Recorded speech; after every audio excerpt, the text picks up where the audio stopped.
La Turquie, qui compte plus de 80 millions d'habitants, est un État majeur entre l'Europe et l'Asie et s'inscrit pleinement dans la Méditerranée, avec à l'ouest la mer Égée et au sud le bassin léventin. Guidé par son président Erdogan, le pays est depuis plusieurs années revenu au centre de l'actualité internationale, avec une offensive en Méditerranée dont la stratégie se révèle être un mélange complexe et confus entre volonté sécuritaire et ambition impérialiste. Pour comprendre la stratégie turque en Méditerranée, il faut remonter un peu dans le temps, et plus précisément à Sèvres en 1920, où un traité fut signé entre les alliés de la Première Guerre mondiale et l'Empire ottoman. Ce dernier prévoit des pertes territoriales massives pour l'Empire ottoman, et ce, en plus de lourdes indemnités que ce dernier doit verser aux alliés. 3 ans plus tard, le traité de Lausanne consacrera la perte d'influence de la Turquie en Méditerranée, notamment au profit de la Grèce. C'est donc une véritable humiliation que connaît l'Empire ottoman, et cela reste un souvenir vivace que n'hésite pas à instrumentaliser aujourd'hui Erdogan pour alimenter la méfiance de son peuple vis-à-vis de l'Occident et justifier sa politique néo-ottomane en Méditerranée. Avant Erdogan, un autre grand dirigeant turc a réussi à capitaliser sur cette humiliation pour soulever les masses. C'est Mustafa Kemal qui deviendra Atatürk. Si ce dernier rejette l'idée de perpétrer l'héritage de l'Empire ottoman, contrairement à ce que fera Erdogan un siècle plus tard, Atatürk va lever une armée et vaincre les occupants. L'arrivée d'Erdogan au pouvoir en 2003 va changer la donne. Abandonnant progressivement le régime laïque promu par Atatürk, il va orienter le régime turc sur le chemin de l'islam politique et chercher à réaffirmer la puissance turque en Méditerranée. Située dans un carrefour d'influence, la Turquie doit faire face à des menaces autant internes qu'externes. Le coup d'État de 2016, attribué au mouvement gouléniste, pousse la Turquie à renforcer son régime autoritaire et sa répression contre les opposants et surtout contre les Kurdes. Ainsi, soucieuse de protéger son intégrité territoriale, la Turquie s'est massivement impliquée dans le conflit syrien pour lutter contre l'influence kurde. Les Kurdes comptaient en effet sur un gain d'autonomie dans les territoires qu'ils avaient conquis à Daesh. Mais le gouvernement turc, qui menait déjà une guerre en Turquie contre le PKK, décida de franchir la frontière en 2019 pour attaquer les Kurdes et reprendre les territoires proches de la frontière, dont la ville d'Afrin. Les Turcs ont alors formé une alliance avec le gouvernement Assad pour contenir l'armée turque et les groupes rebelles islamistes affiliés à la Turquie, mais ces derniers réussirent à conquérir une partie du nord de la Syrie et repoussèrent les Kurdes et l'armée d'Assad.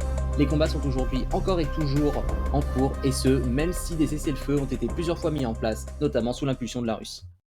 La Méditerranée est depuis longtemps considérée par les Turcs comme leur zone d'influence en réponse à la conception de Mare Nostrum défendue par les Occidentaux.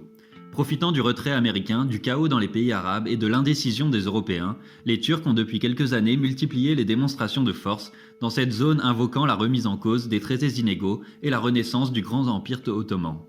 La Grèce et la Turquie vont donc s'affronter pour le contrôle de Chypre dès 1974.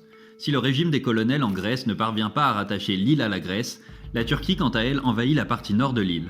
Les Chypriotes de culture grecque se réfugièrent alors au sud, alors que les Chypriotes turcs se réunirent au nord. Aujourd'hui, la situation semble figée, avec au nord la République turque de Chypre du Nord, qui paraît avant tout être un État fantoche, soumis à la Turquie, et au sud, la République de Chypre, qui a intégré l'Union européenne en 2004. Entre ces deux États se trouve une zone démilitarisée, la ligne verte. Au-delà de la situation chypriote, des tensions existent entre la Turquie et la Grèce en mer Égée. En effet, la Grèce, qui possède de nombreuses îles à proximité de la Turquie, dispose de larges eaux territoriales, contrairement à cette dernière qui réclame une nouvelle répartition et une démilitarisation de ces mêmes îles. Si ce conflit n'est pas récent, il a connu un regain de tension lorsque la Turquie a envoyé un navire d'exploration sismique dans une zone contestée pendant l'été 2020. La Grèce, en réaction, a mené des exercices militaires en coopération avec des États européens, dont la France, ce qui a d'ailleurs donné lieu à un accrochage en juin 2020 entre un navire français et un navire turc. La Turquie va même au-delà de ses proches frontières pour affirmer son influence sur un autre continent, et plus précisément en Libye. En effet, la Libye, tombée dans le chaos depuis 2011, est désormais divisée entre les partisans de Haftar, à l'est du pays, et par le gouvernement d'union nationale, dirigé par El-Sarraj. La Turquie décide de soutenir ce dernier grâce à une aide matérielle et humaine. En effet, la Turquie envoie des véhicules blindés, des drones armés qui ont montré leur efficacité, mais surtout organise le transfert de mercenaires venus de Syrie.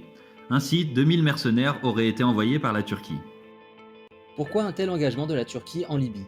Premièrement, pour une raison économique. Erdogan espère ainsi avoir accès aux ressources énergétiques de ce pays. Ensuite, pour une raison stratégique, la Turquie souhaitant en effet s'installer en Afrique du Nord pour compenser son manque d'influence en Méditerranée. Et enfin, et surtout, la Turquie soutient le gouvernement d'union nationale car celui-ci est dominé par les frères musulmans.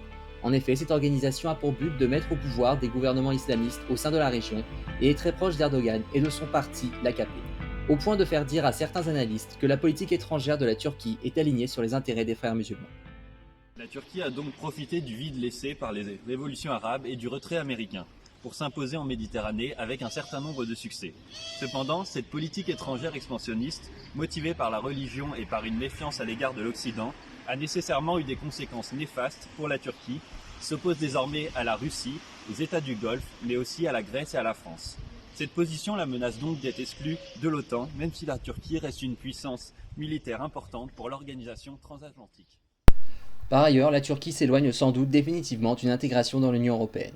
Cet isolement de la Turquie pourrait donc avoir des effets nuisibles à sa volonté de puissance en Méditerranée, et c'est d'ailleurs ce que semble bien avoir compris Erdogan, qui ces dernières semaines tente de désamorcer les tensions avec ses voisins, notamment avec la France, suite aux sanctions infligées par l'Union européenne. Komşumuz olan Fransa ile ilişkilerimizi vizyoner bir yaklaşımla yeniden ele alarak gerilim hattından kurtarmak istiyor.